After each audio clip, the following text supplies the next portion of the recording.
Bismillahirrahmanirrahim.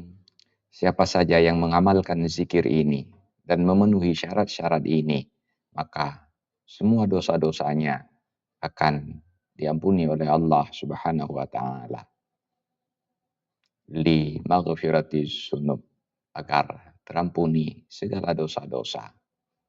Ruya annaman qala ba'da salatil jumu'ati mi'ata marrah ya ghaffar ighfir li zunubi ghufira lahu syartun alla ya'uda litilkaz zunub.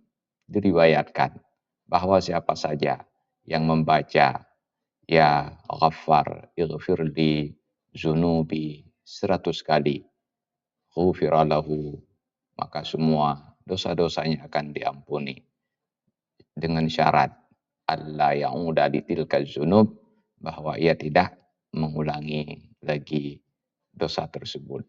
Wallahu a'lam bishawab. Walhamdulillahi rabbil alamin.